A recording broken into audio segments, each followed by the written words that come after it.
Thank you. you. The judges are they here? I'm not sure.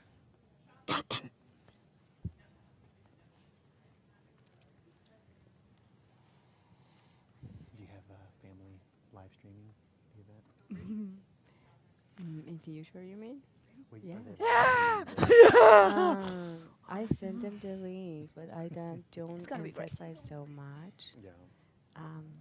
I say it's Yeah, that's a same that's a thing. better Okay. idea. It is no matter if I win or Yeah. don't win. So I just send them the link. That's a with good my- idea, Sam. My daughters You are and my brilliant. husband, but not anymore. Person. Oh, I get it. I dropped something. Yeah, Just you a did lot the of same. I sent it to, well, my wife and my mother-in-law are here in person.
Oh, he's a professor.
random guy?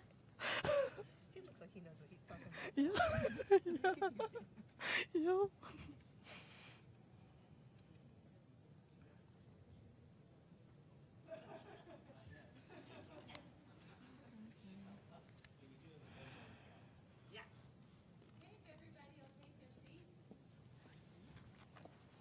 Good luck, you guys.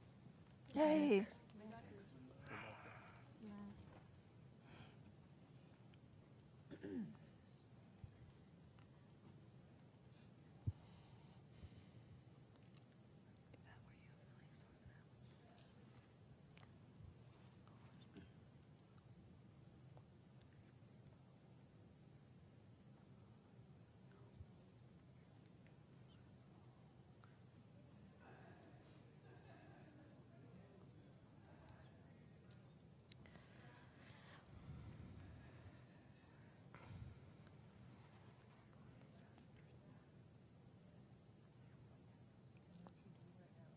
Yes, I'm reciting. You can see my mouth moving.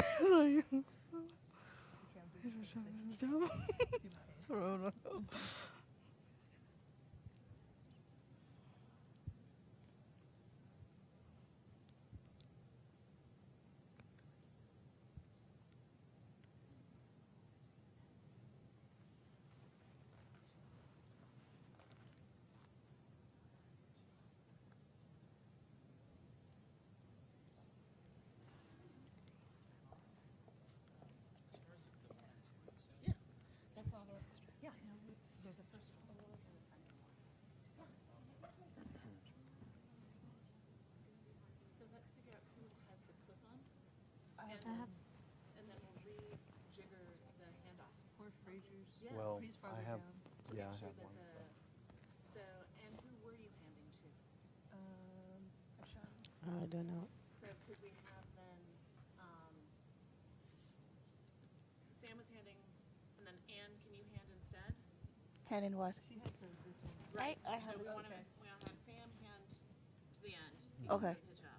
Okay. Because there's no, it doesn't work. Okay, Yeah. sounds good. And Yes, because she. Samantha. Clip on.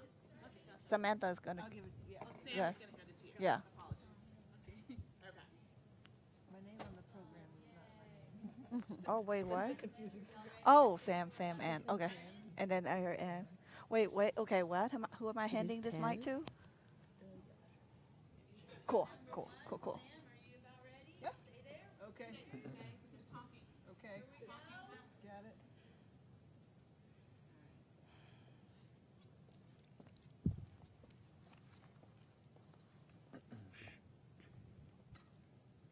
Well, good morning and welcome to the 3 Minute Thesis competition here at the University of North Texas. The director of today's competition is Dr. Denise Baxter, professor of art history and associate dean for professional development at the Toulouse Graduate School. Ladies and gentlemen, it is my pleasure to introduce to you Dr. Denise Baxter.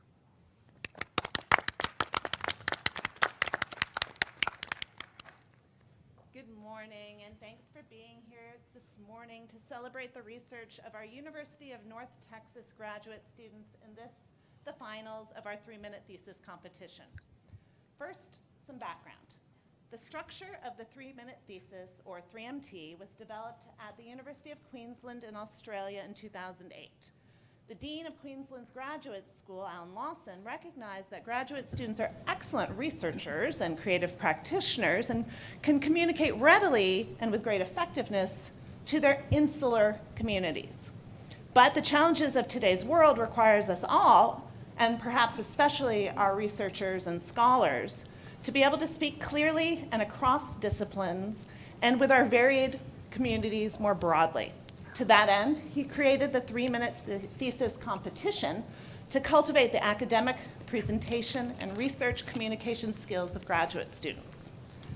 The 3MT competition has subsequently gone global.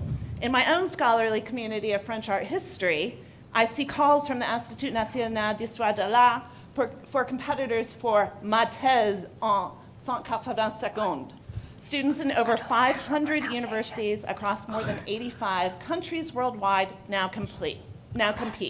And we're now actually competing somewhat globally ourselves, because this is being live streamed, so that I want you to be aware of that. Turn off all the noise-making devices that you might have in your pocket, and just so you're aware, you're on candid camera. The competition first came to UNT in 2015 at the behest of Senior Associate Dean and Associate Vice Provost of the Toulouse Graduate School, Professor Joseph Oppong. Dr. Oppong recognized the need to develop in graduate students their capacity to effectively explain their research in a language appropriate to a non-specialist audience. Rather than creating a class or workshop or something mandatory for professional development through which graduate students would develop their capacity, why not a fun competition? Normally, Dr. Oppong would be here giving this introduction and contextualization and doing so extemporaneously, and I apologize for not being able to do that. He is currently in Ghana working with graduate students there on a Fulbright, undoubtedly inculcating in them the way of the 3MT. It's therefore appropriate to invoke him at this moment with his own words as a reminder that 3MT is not dumbing down the research, but is challenging students to consolidate their discoveries and present them with credibility. Consolidation here also refers to the time. As your program indicates, an 80,000-word thesis would take 9 hours to present. Our finalists have 180 seconds. Yet they're not doing so on their own, and please indulge me as I thank those who have made this opportunity for our student competitors possible. First, the Graduate Student Council, particularly for funding the refreshments that you'll have the opportunity to enjoy later, and for your assistance here today. Toulouse Graduate School staff, particularly Tori Ward, and Vesta Stacy from Student Money Management. Thank you. Without Tori and Vesta, this certainly would not exist. While these are our finalists, many thanks go to those who assessed and provided meaningful feedback in the preliminary round, namely our preliminary judges. Eileen Bucher, Assistant Vice President for Student Affairs and Career Success, Daniel Champagne, Assistant Director, Student Money Management Center, and Dr. Tiffany Davis-Norris, who even agreed to continue with us here today. And thank you to Mike Sexton from the Department of Management in the G. Brent Ryan College of Business, our volunteer MC, into whose capable hands and dulcet voice I'm now turning over run of show. Thank you and welcome.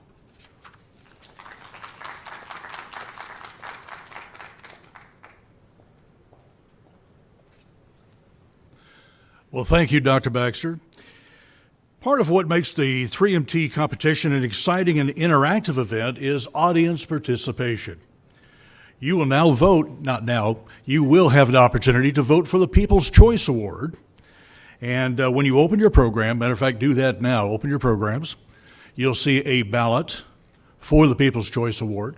Hold on to that ballot until everybody has had an opportunity to present. The 3MT is judged based on two very broad categories. The first is comprehension and content. The second, engagement and communication. The first refers to the student's ability to explain the dissertation research in a clear and effective manner. The second deals with the stage presence and the contestant's ability to grab your attention. Our judges will be watching the contestants and scoring them on a Likert scale of from 1 to 10 in each of these categories. The first place winner will take home a check for $1,000. The runner-up receives $500, and the People's Choice Award will receive $250. With that, let's take a moment to introduce our judges at the center of the room, which are located down here. And these folks have generously volunteered their time to be here on a wonderful sleep-in Saturday morning. We'd like to recognize them at this time. Matter of fact, judges, I'm going to ask you to stand as you are able as I introduce you. And the first is Dr. Tiffany Davis-Norris. Serves as the head,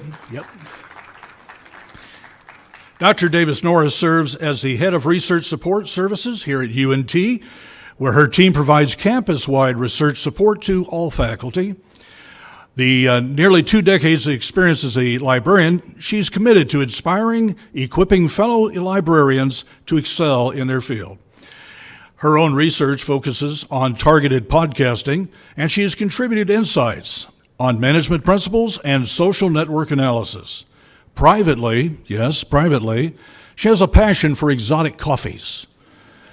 Dearly loves spending time with her 3 daughters, and visiting her home state of Alabama as opportunities allow. Our next judge is Mr. Paul Goebel. And we're all thankful for Paul. We're thankful for all of our judges, but Paul is the founding director of the Student Money Management Center here at UNT, one of the first in the nation. Paul's led his team of professionals, graduate assistants, and undergraduate peer mentors to consolidate money management education services. We now have a dedicated office serving as the single point of contact for students seeking support, counsel, and guidance. Under Paul's leadership, the center has received numerous institutional, state, and national awards, including, believe it or not, his selection by the National Financial Educators Council. He is the 2023 Financial Education Instructor of the Year. And joining us and giving us a student's perspective is a master's in criminology. And he will graduate in May of 24. And would you mind sharing again with the audience your name, please? Ryan Duncan. Thank you very much for doing that.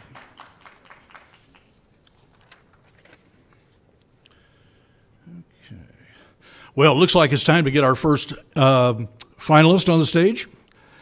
So the first person up will be Samantha Daraban with the Department of Kinesiology, Health Promotion, and Recreation.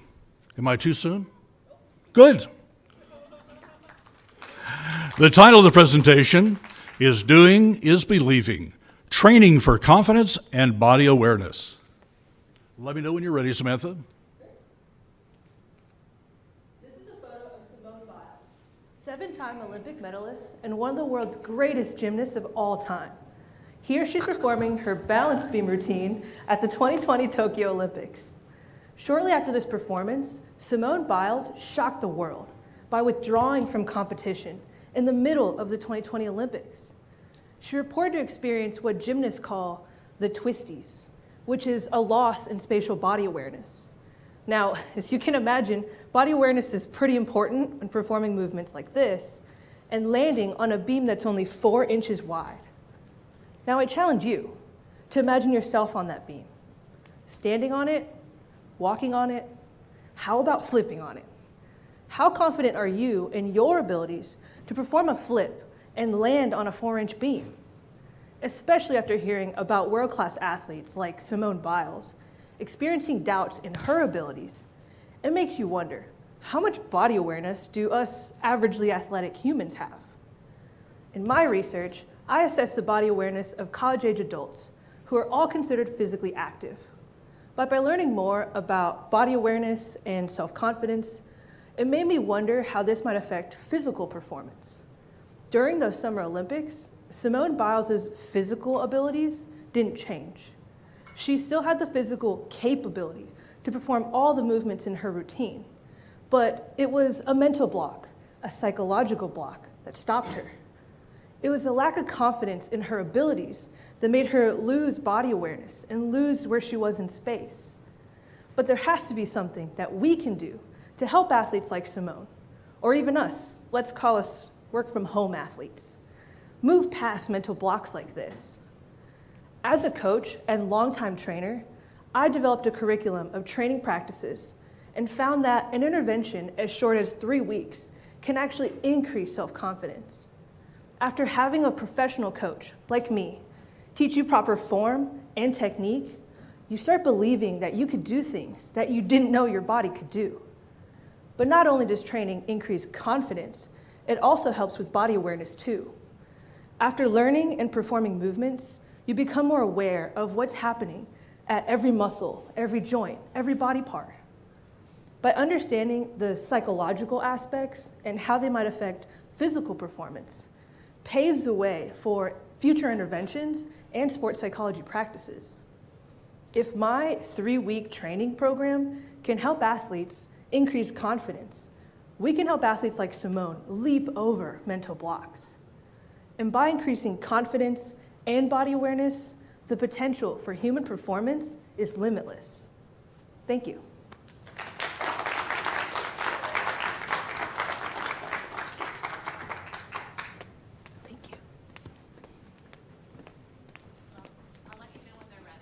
Thank you, and that's what I was going to mention to the audience. We're going to give the judges a few minutes to gather their thoughts before we progress on to the next contestant.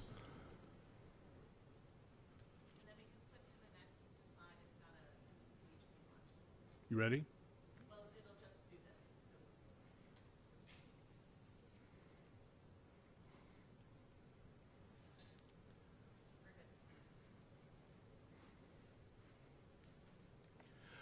Thank you, Samantha.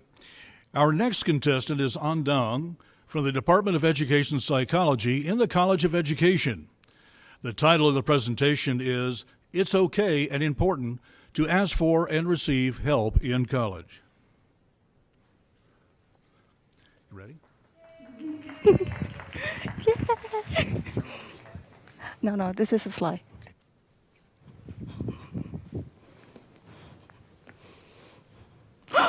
Don't you just want to reach out and help her? If this were you feeling so sad, would you be able to do the same thing to yourself? This is a popular college meme, and the reason why this is so popular because it's conveying a powerful message about college, that college isn't easy, and college can be stressful. As you can see, this student is suffering from school-related stress, and she's struggling with her schoolwork. And if she doesn't request help from her friends, her professors, or one of the available student support services on campus, then she's going to continue to suffer in silence, accumulate more distress, and hurt her education progress. In the worst case scenario, she may even end up dropping out of school. If only she can be a little bit more compassionate toward herself. Common challenges faced by students in college include experience dips in motivations, getting bad grades, receiving negative feedbacks, or juggling with multiple due dates and tasks at the same time. During those challenging times, being able to ask for and receive help may ease the stress and improve the situations. But some students don't ask for help because they are unsure about other people's response, they don't want to look vulnerable or incapable in front of others. Some people think that asking for and receiving help is a sign of weakness. However, that is a misconception. Being able to ask for and receive help requires the trust to practice compassion, as compassion is the ability to recognize suffering and the desire to alleviate that suffering, whether the person who's suffering is yourself or somebody else. Research has shown that compassionate people are more likely to reach out to friends, families, and others for help when they need help, because they trust other people and they know they can count on others for help when they are stuck. Perhaps that is the reason why compassionate people are more likely to treat themselves kindly when they make mistakes. They are less likely to fear failure. They are more motivated, more successful, and happier overall. In my research, I study UNT student college experience. Specifically, I look at the relationship between compassion and student ability to handle common school-related stress, the type of stress that's being depicted in these memes right here. Findings from my research can have important practical implications for the UNT community and the broader higher education community, such as promoting help-seeking behavior among college students, creating a more compassionate college campus for everyone, and improve student success rate in college. Finally, I want to end my talk with a message and a request. First, the message. It is okay and important to ask for and receive help in college. Being able to ask for and receive help requires the trust to practice compassion. And finally, the request. If you can find a compassionate college student memes on the internet, please send it to me. Thank you.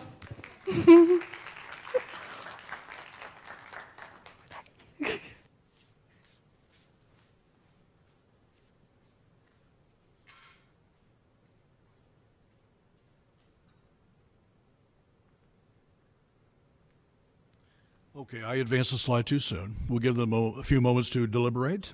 Thank you, An.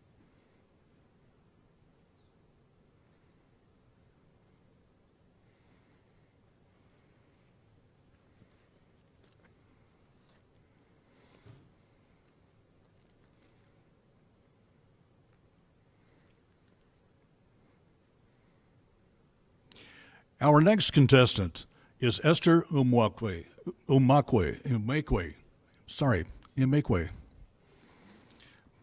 With the Department of World Languages, Literatures, and Cultures in the College of Liberal Arts and Sciences.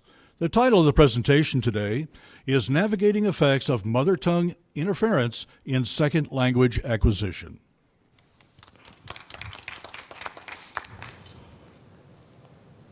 Imagine someone walks up the stage and says, I need people with families to get food.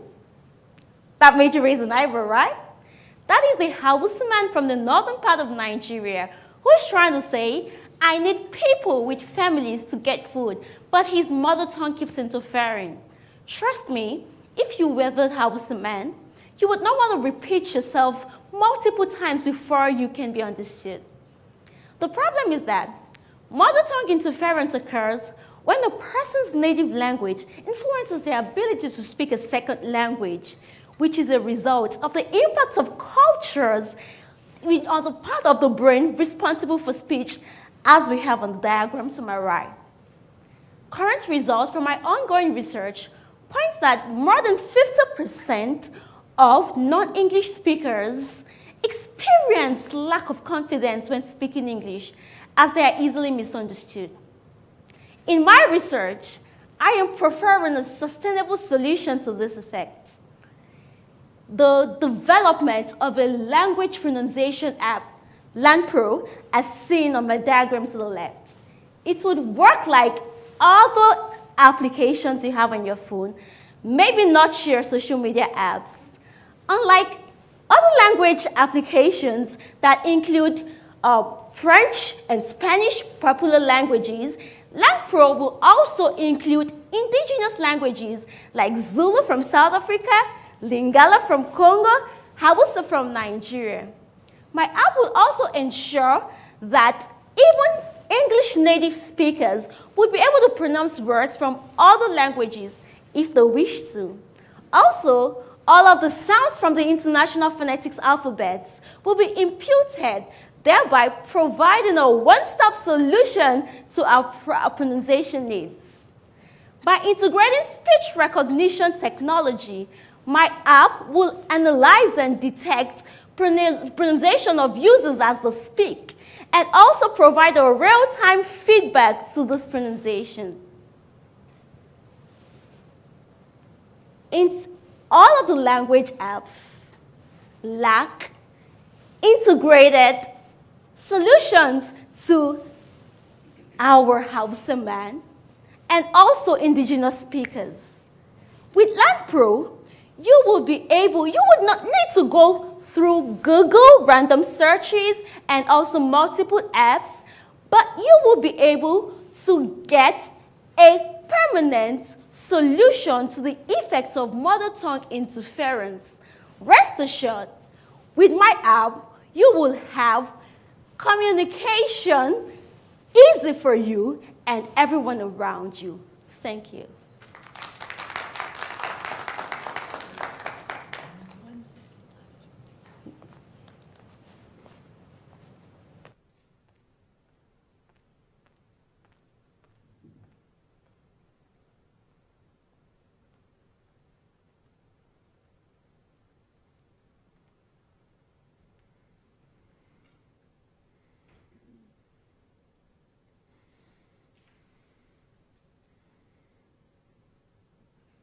Thank you, Esther. Our next contestant is Zara Farore with the Department of Education Leadership in the College of Education. The title of the presentation is Transformational Leadership and the Effect of Teacher Retention.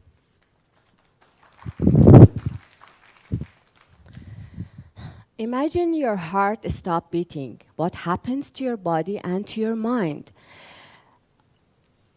Schools without teachers are like bodies without heart. Students can see, but they cannot read the words. They can hear, but they cannot conceptualize the meanings. They can speak, but they cannot communicate effectively and efficiently. You know, more than 16% of teachers leave their profession every year across the America, and more than 13% in Texas. Hundreds of classes are without teachers, and the students cannot learn, and education dies. You know, research indicates that principals play an important role in keeping teachers at the schools. A few research focus on other types of leadership and how to keep teachers in the schools, but there is no research focusing on transformational leadership and the effect on teacher retention. Transformational leadership are the leaders who are able to motivate their followers to go beyond their self-interest and for the interest of their organization. Transformational leaders increase their followers' motivation, understanding, loyalty, maturity, and many other qualifications. Are our school leaders transformational leaders? Do they know the needs and expectations of the teachers? Do our teachers know their leaders as transformational leaders? These are the questions I am addressing in my research. The finding of my research will reveal what knowledge and practices actually school leaders need to know to be transformational leaders. And let the leaders know, understand the expectations and needs of their teachers. You know, without having teachers in the schools, talking about math, science, literature, history, whatever, is useless. Let's keep teachers at the schools.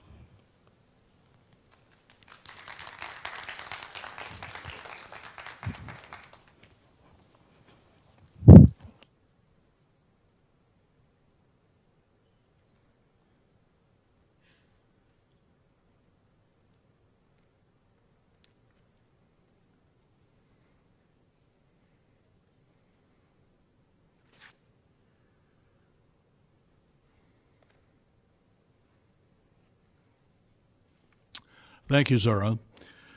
Our next contestant is Frasier Johnson with the Department of English in the College of Liberal Arts and Social Sciences. The title of the presentation is From Homer to Hollywood, The Trojan Roots of Western Culture. How often do you think about Trojans? Not the condoms.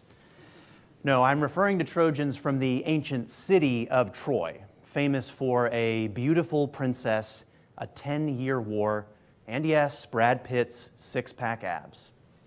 The people of medieval England certainly thought a lot about Trojans, going so far as to claim that survivors from Troy sailed all the way to England and created British civilization. My research explores the influence of the legend of Troy on medieval English literature, but I also show how ancient Troy remains relevant today in modern Western culture, and what this enduring popularity says about the nature of heroism in the West, as well as what it means to belong in Western society. You see, cultural stories and gift-giving often go hand in hand.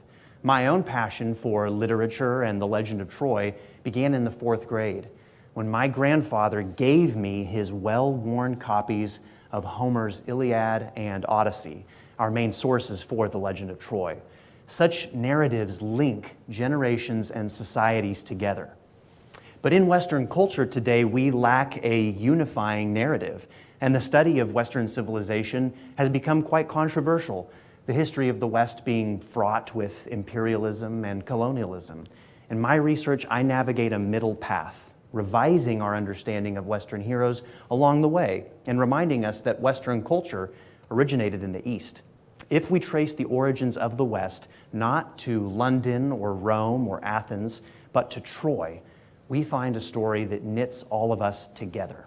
In my research, I found that medieval poets like Geoffrey Chaucer and John Lydgate used the story of Troy's fall to dramatize the spiritual journey of their Trojan ancestors from sin to salvation as the culture moves from Troy to England. From the days of Homer to the silver screens of Hollywood, the legend of Troy has captivated our minds. And just as survivors from Troy were refugees on English soil, there is a wanderer spirit at the heart of Western identity, reflecting the idea that to belong in Western culture is to be, in some sense, a refugee from somewhere else. The legend of Troy teaches us that we are all like ships tossed about on the tumultuous seas that we call life.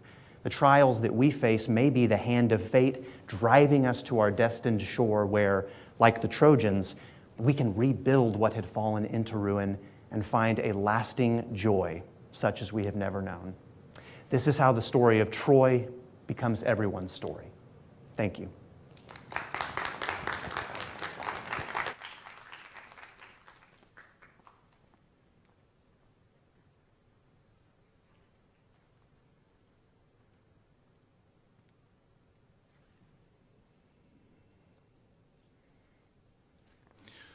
Okay, just goes to show you can't give an old guy a remote.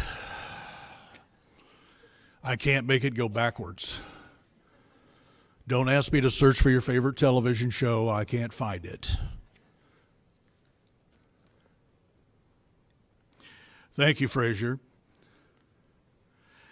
Our next contestant is Ishana Sharma with the Department of Materials Science Engineering in the College of Engineering. The title of the presentation is Lean Alloy Design for Developing High-Strength Conductive Wires.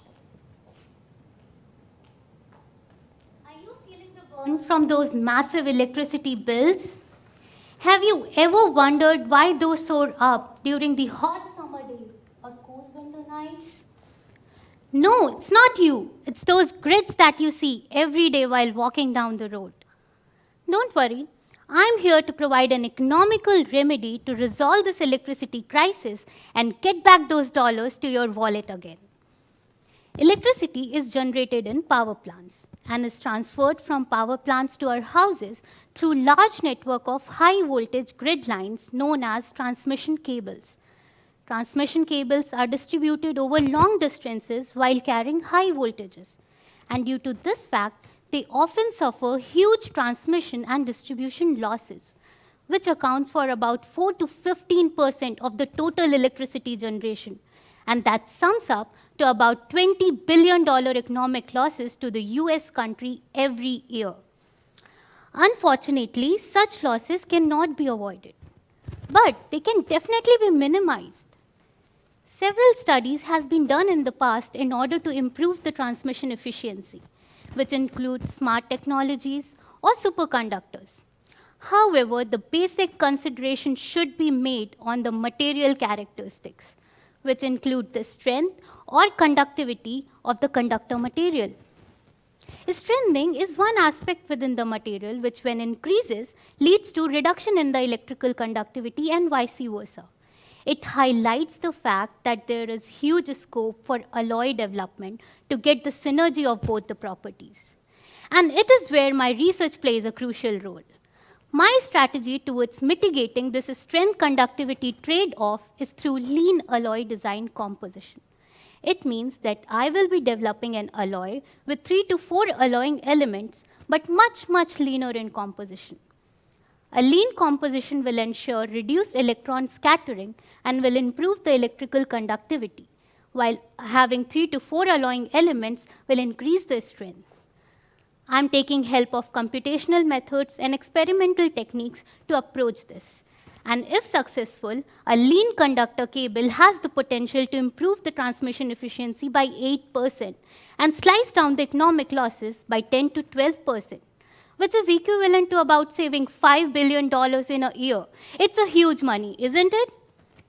Well, it's rightly said. It's not just about turning lights on. It's also about powering the economy and consumer satisfaction.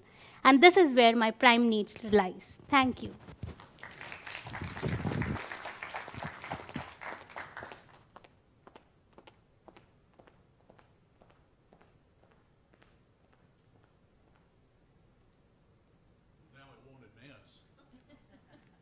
There.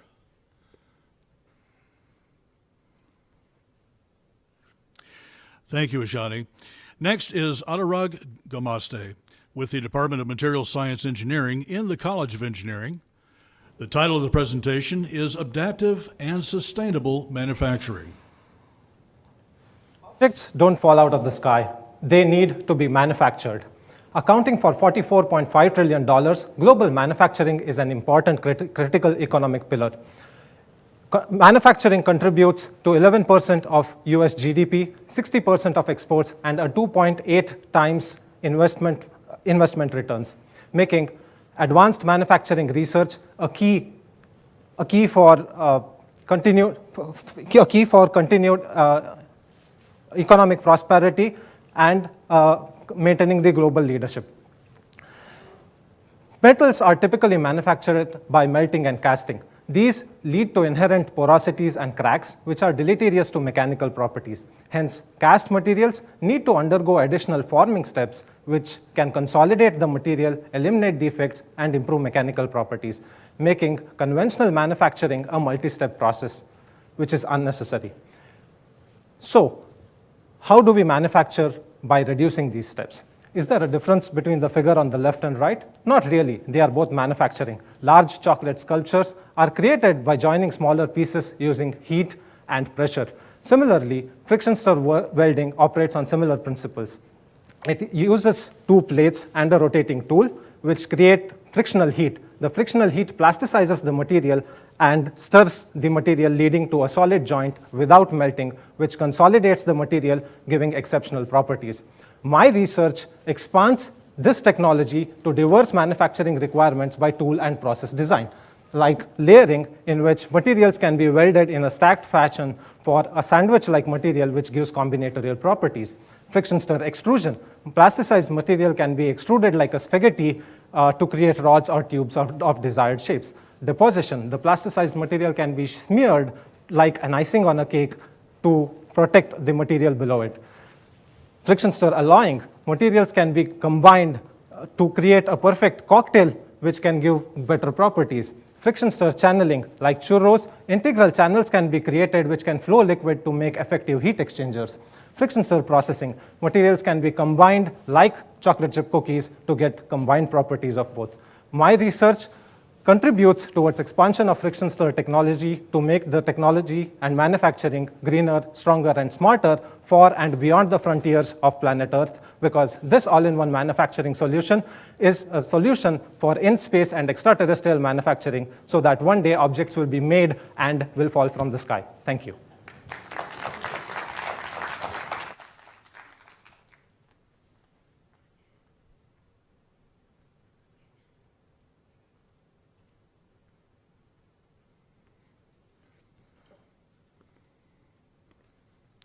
Thank you, Anurag. Our final contestant today is Sheikh Issa Mosen from the Department of Computer Science in the College of Engineering. The title of the presentation today is Machine Learning for High Entropy Alloys. My suit is made of superhero material. What if I told you that Wakandan vibranium is real? Well, high-entropy alloys are the vibranium of materials world, with unparalleled strength and the potential to revolutionize industries like energy and aerospace. However, high-entropy alloys are like the shape-shifting Mystique from X-Men. They can transform into different faces, each with its own set of properties and powers, just like Mystique can take on different forms. The challenge is predicting when they will switch, just like trying to guess Mystique's next move. That is where my role comes into play. Growing up, I've always been fascinated by space exploration, and the desire to contribute towards aerospace engineering has always been a driving force for me. This dream of mine fuels my desire to ensure that high-entropy alloys become the superhero materials of the future, protecting our journey into the cosmos by delivering durability, adaptability, and enhanced performance where it matters the most. As the Shuri of material science, I see high-entropy alloys as tiny dynamic puzzles, and my mission is to unravel their secrets. Enter machine learning, my strongest ally, sifting through vast data sets generated by EBST technology. Picture it as a kind of high-tech microscope that allows me to see how the grains within these alloys are oriented and positioned.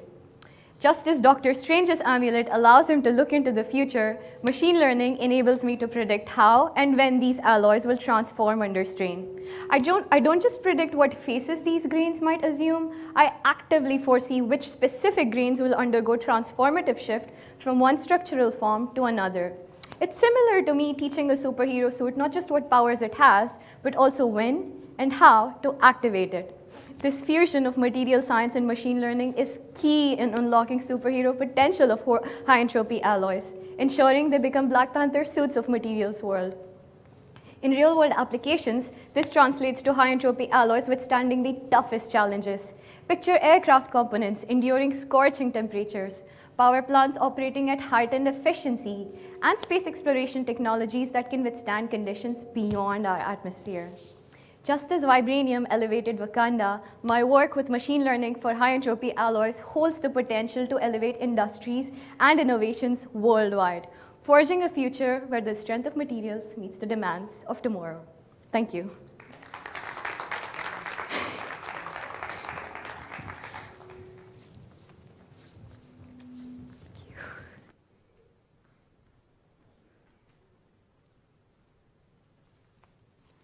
Thank you, Sheikh. Well, audience, it's time for you to go to work. Take out that ballot. Let's complete that for the People's Choice Award. And then we're going to invite you to have refreshments with us. We've got a table set down here with coffee and other things on it. So if you'll complete that ballot, and we'll have somebody coming around to collect those shortly. We're also going to sequester the judges. We need to give them some privacy away from the prying eyes of those of you that are voting for the People's Choice Award. And so we will remain in this room with the refreshments, and the judges will be leaving. And then I'll reconvene you when it's time to announce the winners.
just escapes us sometimes. Okay.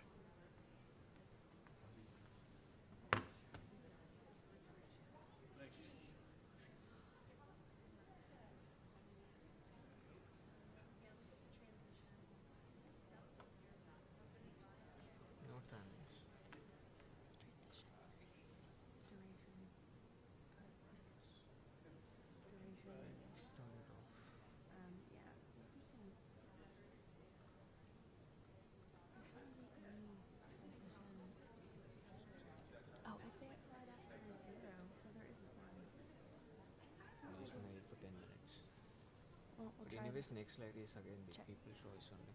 Yeah, so you can do either one. So we should have at least a few minutes. Yeah, make this as 5 minutes. Yeah. So total we have 15 minutes of time. Cool, thank you.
Bob Barker time. It's all right.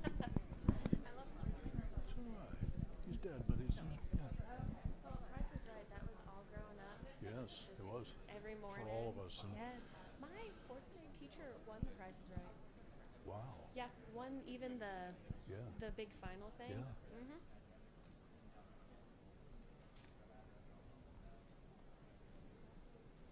Only the Price is Right. Bet they were.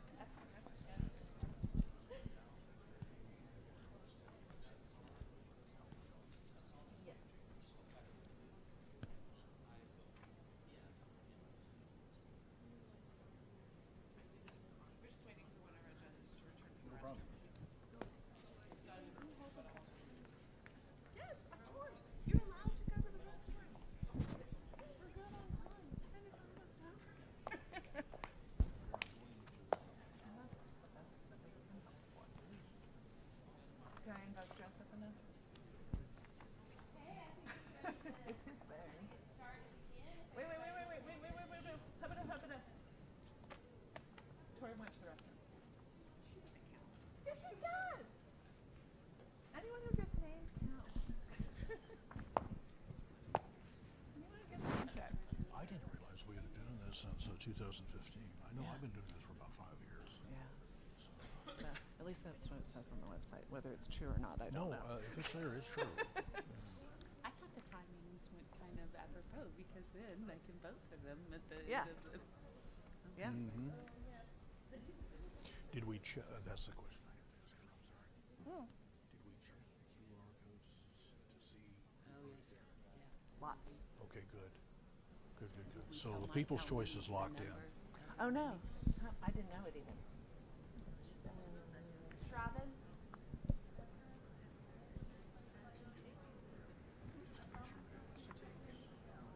Tanuja?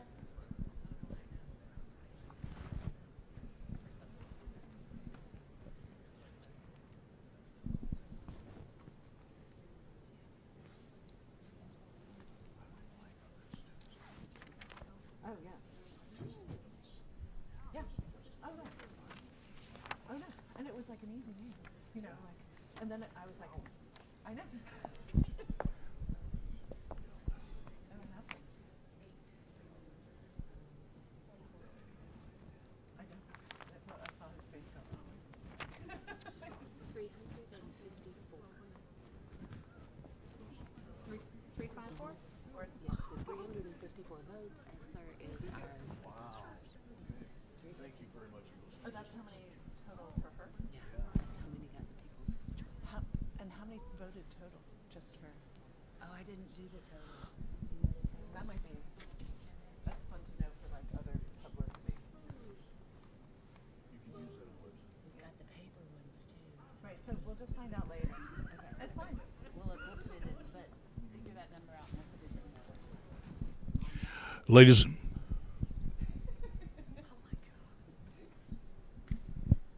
she can't see me. No. She thinks I'm a figment of her imagination.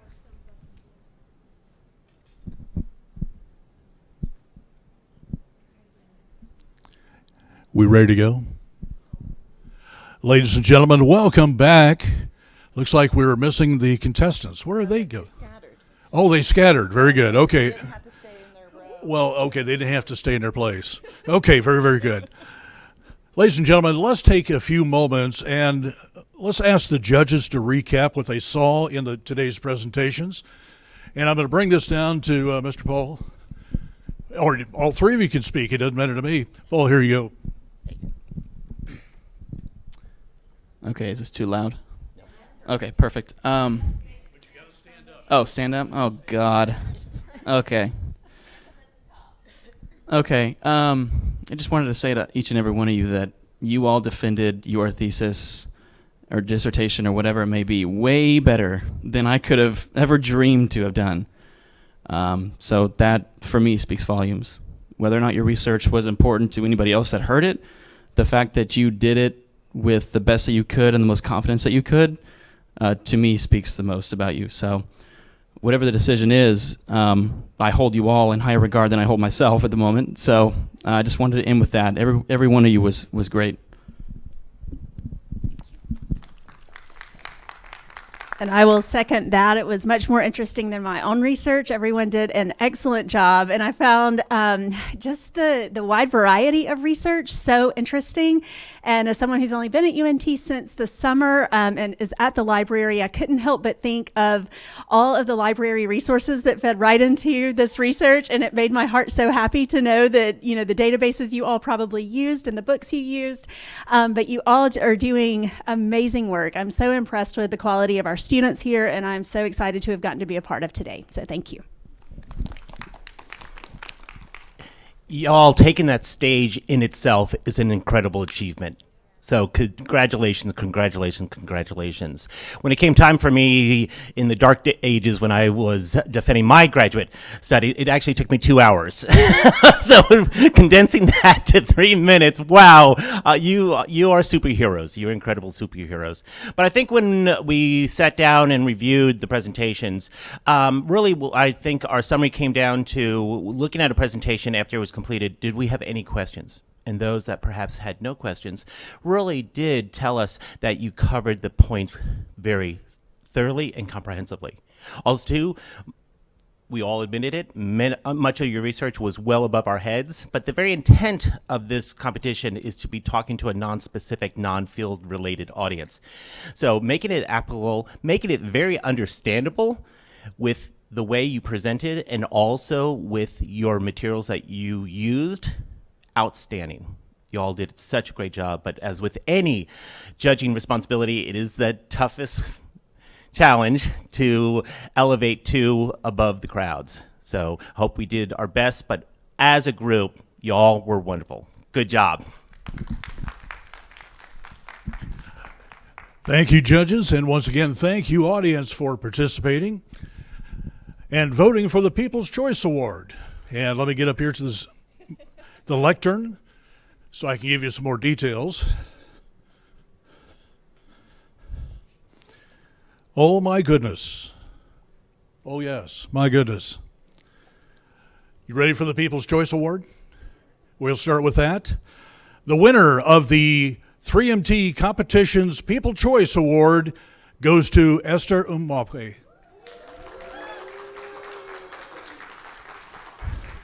Counting the paper ballots and the QR codes, Esther had 354 votes.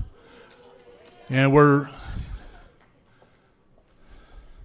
clearly the most. The most people. Photographer?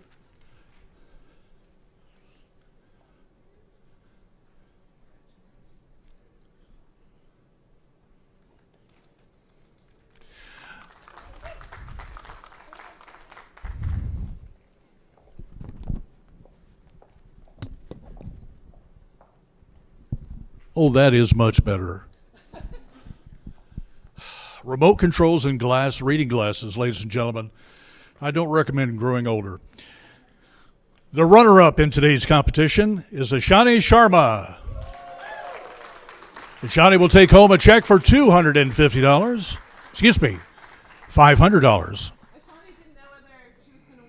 So she went all the way to the back, yeah.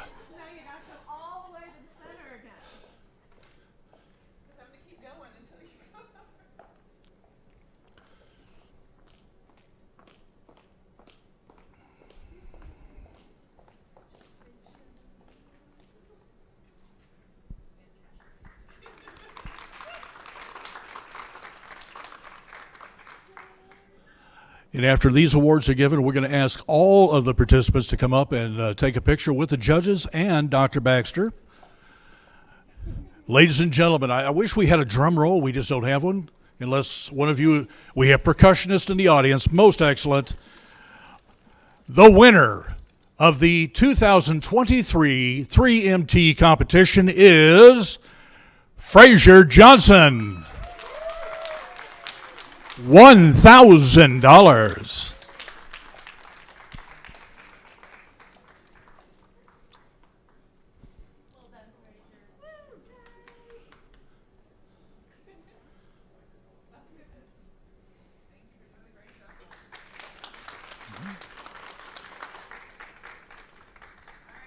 All of my winners, which means all the participants, please come down now.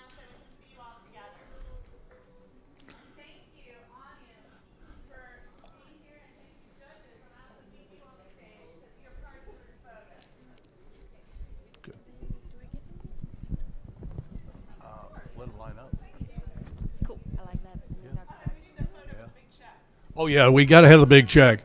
Is the photographer ready? Do you have the wide lens, sir?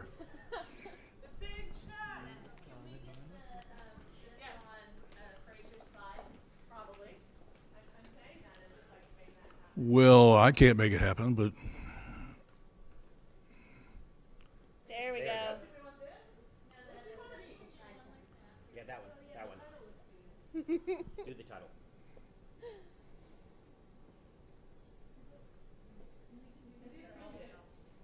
Yes, if you would like pictures of your stuff, we got you. Okay, and then we go back to the very beginning. Hopefully it stays on there. it will. Here, everyone out here.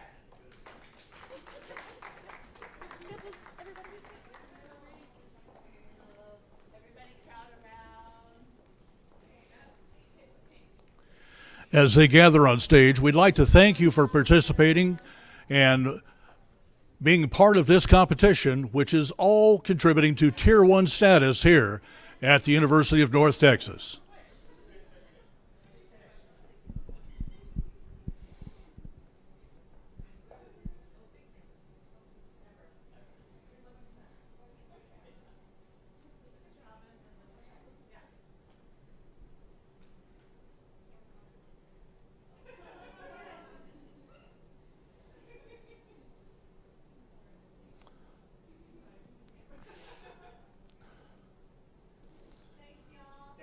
And before you go, can we have one more picture with Frasier, Dr. Baxter, and the judges, please?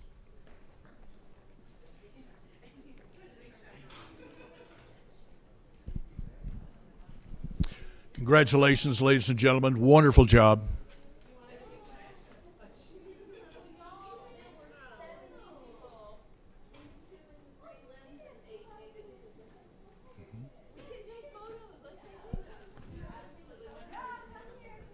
Yeah, you can take.